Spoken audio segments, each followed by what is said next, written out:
लोकतांत्रिक देश है और जिसका उदाहरण पूरी दुनिया के अंदर दिया जाता है, और उसी की एक एग्जाम्पल है कि हमारे विरोधी पक्ष के जो कैंडिडेट हैं उन्होंने डिमांड करी थी कि उनको रीवेरिफिकेशन करवानी है 3 पोलिंग स्टेशंस के ऊपर, और उस लोकतांत्रिक तरीके के अनुसार उस प्रक्रिया को आज जारी किया है यहाँ पे उधमपुर डिग्री कॉलेज में, और रीवेरिफिकेशन उन 3 पोलिंग स्टेशंस पे उन मशीन की जा रही है।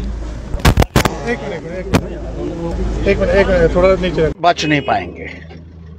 इन बेईमानों को मैं बख्शूंगा नहीं किसी भी कीमत पर।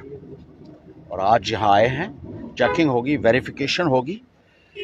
जहाँ जहाँ इन्होंने चोरी की, अगर ईवीएम्स में बेईमानी की होगी तो सिला सबको भुगतना पड़ेगा। ये बात ये याद रखें।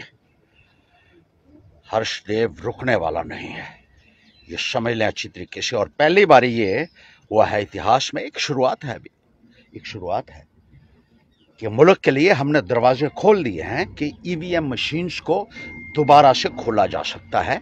और उसी जगह खुलवा रहा हूँ जहाँ पे यहाँ धांधली हुई थी, जहाँ पे ये ईवीएम्स को स्टोर किया गया था, उसी जगह पे उन मशीनों को दोबारा खोला जाएगा।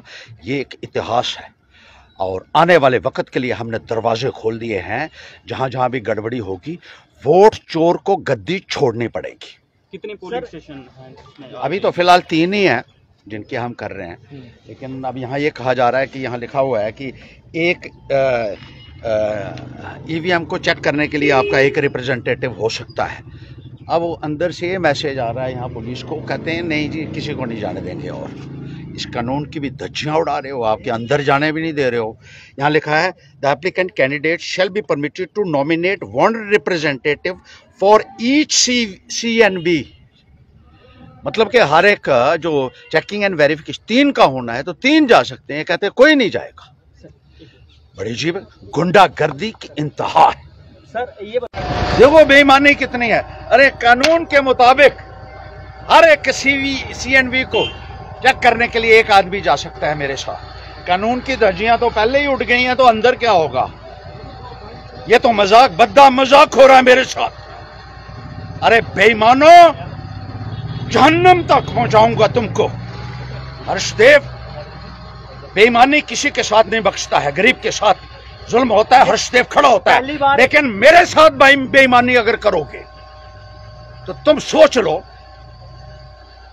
तुम्हारा क्या हश्र हो सकता है। पहली बार हो रहा है जम्मू कश्मीर में, नहीं पूरे हिंदुस्तान में, कि पहली बार ईवीएम की जो चेकिंग हो रही है। हाँ। किस तरह से देखते हैं आप, किसकी सपोर्ट इसकी होती है और किस तरह का आपको? देखिए पहली बारी हो रही है, इतनी मुश्किलातें मेरे रास्ते में इन्होंने डाली, मुझे बहुत स्ट्रगल करना पड़ा यहाँ तक पहुँचने के लिए। मुझे बहुत मेहनत करनी पड़ी। पहले इलेक्शन कमीशन के पीछे मैं भागता रहा, उनको बताता रहा कि कानून है, कानून भी मुझे समझाना पड़ता है। इनको कानून की जानकारी भी नहीं है। लेकिन उसके बाद भी इन्होंने जिस तरीके से ये कहा कि आप कोर्ट का ऑर्डर भी लाइए, पहले पैसे लिए, उसके बाद कहा कोर्ट का ऑर्डर। मैंने कोर्ट से भी केस जीता और वहां से ऑर्डर लाया कि ये इंस्पेक्शन जो है ये हमारा अधिकार बनता है कि कहां कहां गड़बड़ी हुई है, कहां कहां बेईमानी की गई है, वहां उन बॉक्सेस को चेक करने के लिए हमारा अधिकार है। और कानून के मुताबिक हर बॉक्स को एक रिप्रेजेंटेटिव हो सकता है, ये कानून है। लेकिन यहां कहते हैं कोई नहीं जा सकता है। अजीब बात है, कानून की इतनी खिल्ली उड़ा रहे हो आप। वोट चोर को जनता बख्शेगी नहीं, ये मेरी बात याद रखिए। Thank you sir, thank you.